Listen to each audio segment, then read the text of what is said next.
Mr. Vivek Bharti, Vice President, Product Management, Icertis. Let me give a small brief about sir. Mr. Vivek is currently leading the business applications portfolio for the newest unicorn in the B2B SaaS product domain and the recognized category leader in contract life cycle management products. He has an extensive experience with all aspects of tech product business, product management, services, engineering, and customer service. He has held positions as BU head with P&L responsibility, practice head with a focus on scaling up competency and skills, delivering head for large multi-shore deliveries, and pre-sales leader for new product and service offerings in various markets. He has been consistently acknowledged as a customer-centric innovator. The topic is going to be revolutionizing procurement with AI-driven contracting. With this, everyone, let's welcome Mr. Vivek Bharti on the dais with a huge round of applause, everyone. Please show some energy. Everyone, please. Thank you for the kind words, very long though. Welcome. This the third presentation I'm making in this month at an event, and third time just before lunch. So I know I'm standing between you and the lunch, but I'll try and make it worthwhile, right? So besides everything she said, I think the most relevant thing for this is I've been at the forefront of AI, but more importantly, I've also been involved with procurement and supply chain from the other side, from the buying side, the positions probably most of you are in. I was a VP in procurement at Airtel, where I transformed the supply chain. And I want to bring some of that experience into the products and what I talk about. So how do we've heard enough about me. Session objectives today. So basically, just before me in the panel discussion, we said that the role of procurement is evolving, it's changing, right? So essentially, the way I see it in the current sort of environment, right? Procurement is essentially driving revenue, is actually driving the entire supply chain of the business. I think that's how I see the role. That's how when I talk to CPOs and business leaders across the world, that's what I see. The expectation is no more just cost cutting and on-time delivery and all of that, right? So you're expected to understand the business, not just understand and procure according to that. You want to make sure that the business is sustainable, right? So we'll look at that, define as to what do we mean by resiliency, because it is in that zone where there's a danger of it becoming a buzzword rather than a real thing. So we'll define and the role that procurement managers can actually play. What are some of the strategies? And then see all this AI talk about AI into everything. What are the tech products, etc., which can realistically, small, simple things, which can help in you playing your role as, I would say, business managers. Procurement managers are becoming business managers who are managing the entire supply chain of the business, influencing the revenue side as well. And of course, then hopefully we'll meet and talk, exchange experiences. Okay, so let's get right down to the business of defining.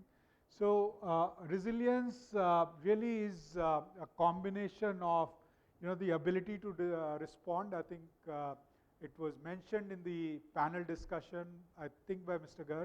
Garg, ability to respond to disruptions, and I concur there, and ensure continuity. The business must not stop.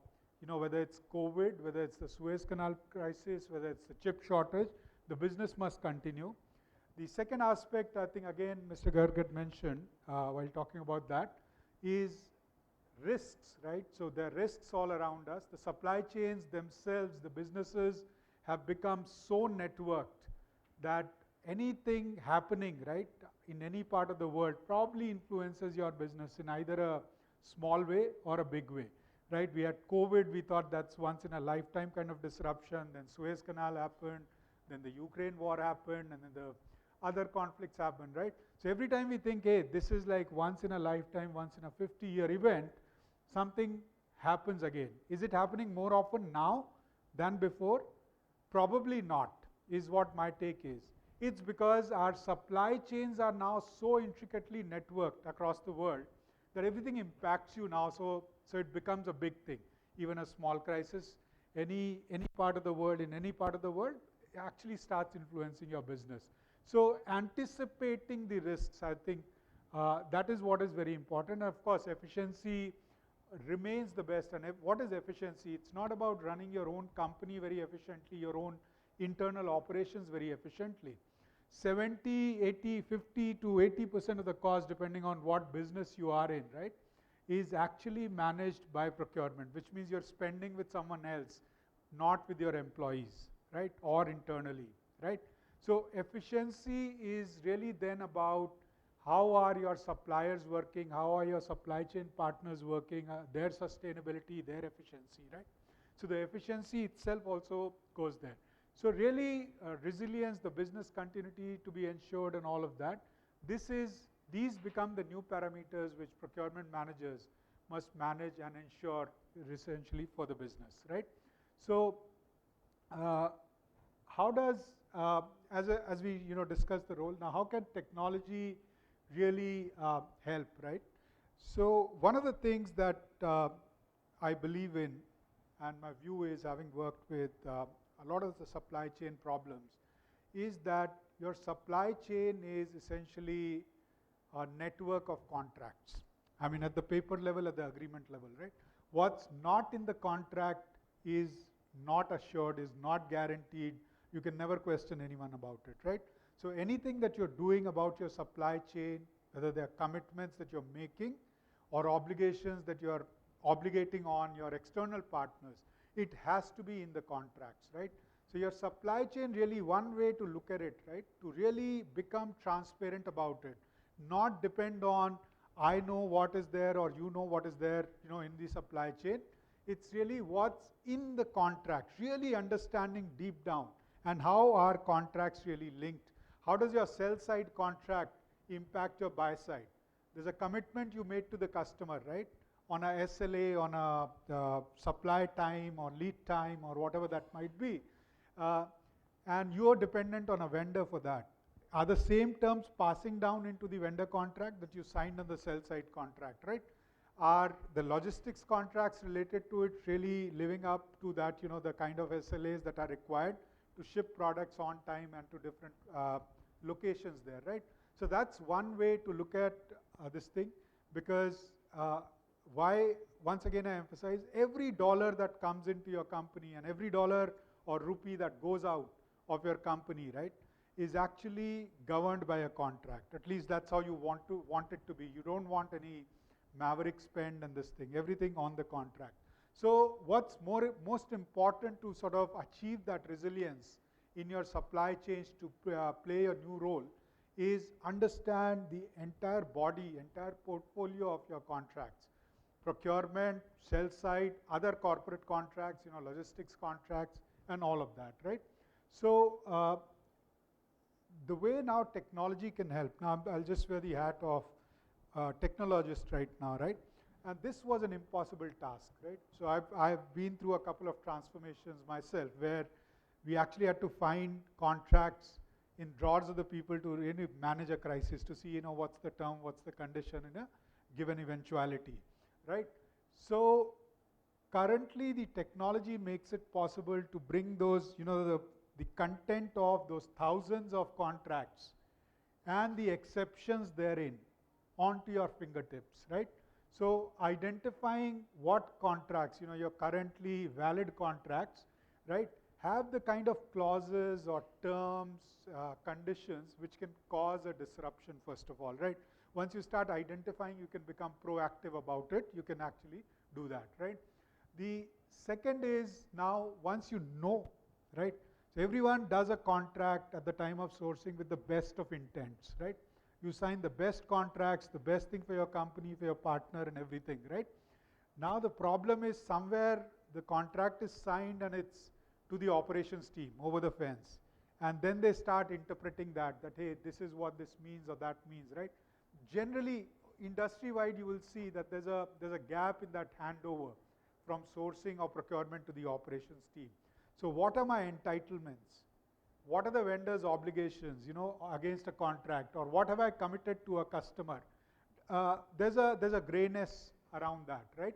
So how do you sort of drive compliance to what is written, because that's the real commitment that you've made, right? So once you've identified or understood your contracts, technology can actually help you understand obligations, okay, as to what all obligations require you to do certain things on a daily, weekly, monthly, quarterly, yearly basis, right? Each of the compliances require you to do certain things, certain governance actions and monitor and all of that. So technology today, the kind of AI that we have available can help you drive this compliance with the contract. So not only have you identified for proactive action, even for your business as usual, right, to make it less effort intensive, to become compliant to your contracts, everything that you've committed and everything that's been committed to you, right? So you start running a very compliant business, not just for contractually, but there's also a possibility of doing this compliance to regulatory and statutory norms, right? So we do that. And then, of course, once you get into that governance, once you have this, you can start measuring and taking action based on that, right?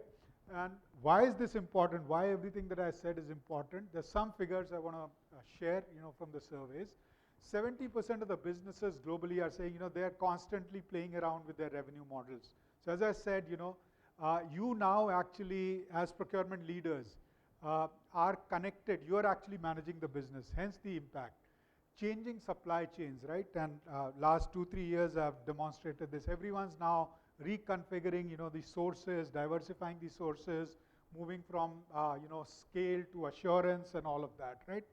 And risk, again, is becoming a big area, right? So identify risks in all your business relationships and work with that, right?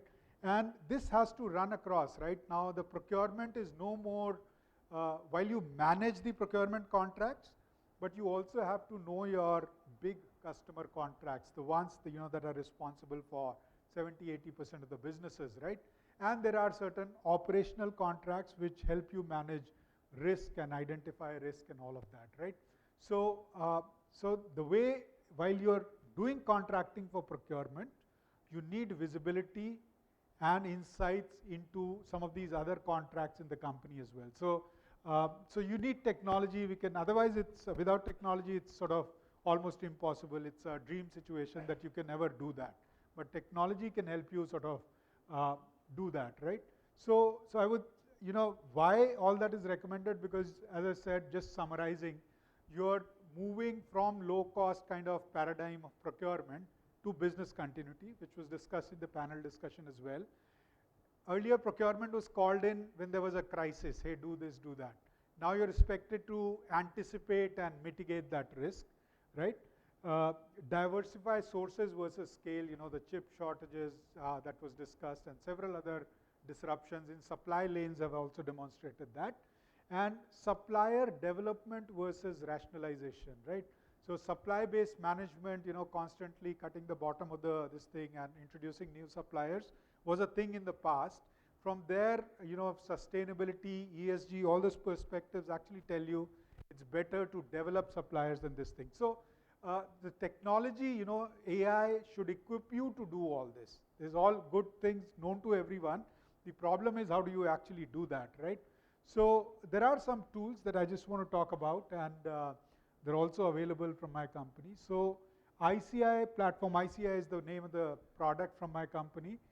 That is for Negotiate AI. So negotiation is difficult. So let's say you've got a contract, there's an exceptional position in that on a particular clause, right? So the redlining, the initial reading itself is such a laborious task, right? And it's error prone. So this Negotiate AI tool or technology that's available that helps you redline the contract that you receive or that you want to review against your standard position. Hey, this is my standard position. These are the deviations. It helps you get to that exception identification quickly and then take a decision. Not just that, it can also help you then go through your 10,000 contracts that are already signed and tell you, hey, you've taken this position 10 times in the past with these vendors in this geography, so that you can decide very quickly, what to do with that exception. The second one that I would say is a lot of us actually have PDFs and paper documents and all that. So there's technology which can convert that, digitize that very quickly, and then help you analyze, do all of the other AI stuff that I talk about. That's like a first step. That's analytics AI. The third piece is discover AI, which is what helps you read and understand, right? So you could ask the technology a question, show me the clauses which have a potential to escalate my cost in this contract. That's a question that you ask. It'll read through a contract or a group of contracts and pinpoint, hey, these are the clauses in the contract which can lead to cost escalation because there's a leeway given to the vendor or the partner, right? So that's the kind of discovery that you can actually do using this technology, right? Then comes obligations AI, which is what running a compliant business that I talked about, right? So that's what obligations AI is. Once the contract is signed, it will help you identify all your entitlements, what is to be done by the vendor, by us, what are the assumptions, so that the operations team is very clear what all needs to be done by which party, right? And the last part that I come to is called intent realization. Now this is, what happens is, a contract is a paper document, right? But your operational procurement is purchase orders, GRNs, vendor invoices being processed, right? Now, what is found is, in spite of the best of things, there are gaps in that, wrong item codes, wrong rates, wrong discount slabs that are applied in the invoices. Nobody means to do it, but it's a business hazard, right? That's the nature of things. So what intent realization does is, it actually will match the contract terms with your, let's say, purchasing data in your SAP, in your Oracle, in your Dynamics, and say, hey, the contract term that was negotiated, let's say the early payment discount, the rebate slab, the discount slab, or SLA penalty, that's wrongly applied, okay? And hence, you are entitled to claim something back, or you've underpaid, overpaid, right? The estimates are staggering on that. The worldwide studies show 2 to 6%, depending on the nature of business, of your spend is leaked on that account, on wrong invoicing, wrong figures and all that, and there's no way to control that. But we have a product called Intent Realization Application which can help you do that. And that is really unique and really brings back the value question altogether, right? As to what you were promised or what the assumptions that you made on commercials and other things, are those actually getting realized? That intent of the business, is it getting realized or not? So that's the technology landscape that is there. In interest of time, I'll skip over the other stuff, but here's a video from one of our customers, Mercedes-Benz. They procure about $150 billion annually through use of these tools that I talked about. So it's not about the tool, it's about the procurement managers, the technology managers there, what they feel about it. Just have a look, and we'll open for Q&A after that.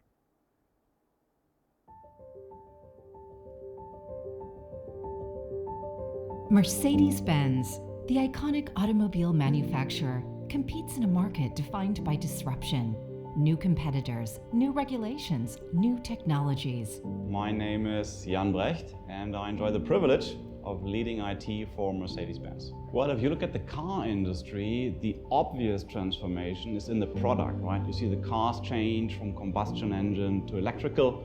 You see the cars change from mechanical to software. To stay out in front, Mercedes-Benz recognized that they needed to rethink not just the vehicles we see on the road, but the systems we don't see that run the business. They needed to digitally transform. So what we figured out is you need the revolution behind that revolution, and that's the enterprise transformation, and that is all about digital. To spearhead this digital transformation effort, the company started with its foundation, its contracts. If you look at how a car company works, we engineer the cars, we design them, and then we assemble them. But we purchase all the components for the assembly.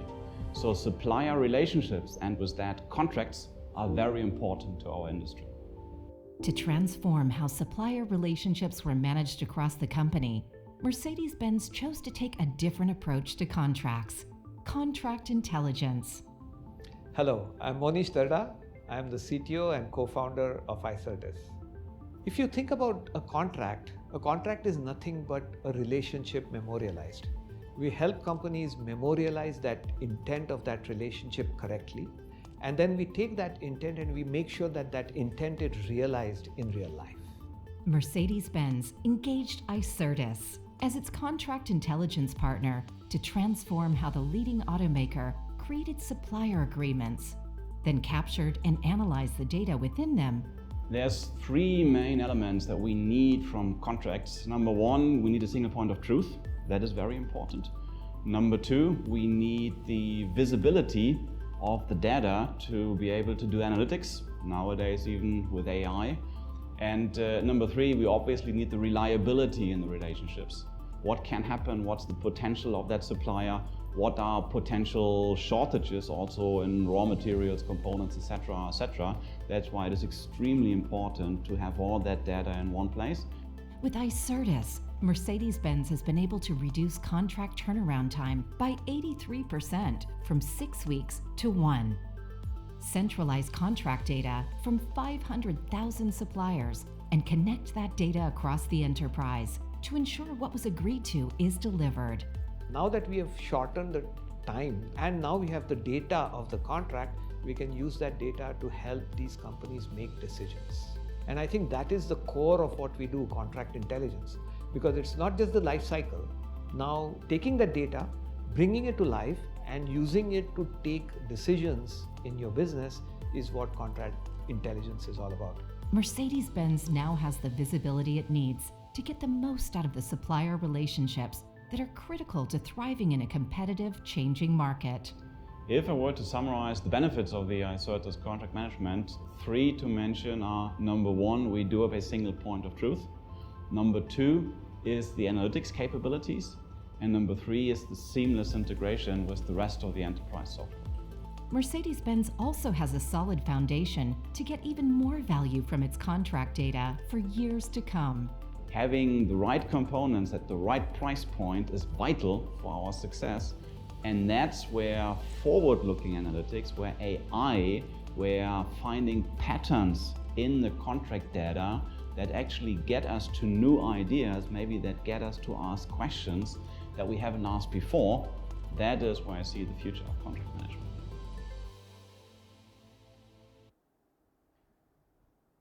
So just to give you an idea, Mercedes was an example, but the Fortune 100, 30-40% of those companies work with these tools that I talked about. And for the product part, we have a booth outside. We're on time. I wanted to spend a few minutes, but maybe those of you who are interested can visit the booth and take a glimpse of what the product actually offers, right? So I had a few things to talk about, but you can have a look on that as during lunch or during the breaks on the booth outside. Thank you. Any questions, I'll be happy to answer one or two. Okay, with this, everyone, let's give a huge round of applause. That was quite interesting and knowledgeable session, so please be with us. May I invite Mr. Nishchal Srivastav, Head Associate Vice President, SCM, RS Infra Projects Private Limited. Sir, please join in to present a certificate of appreciation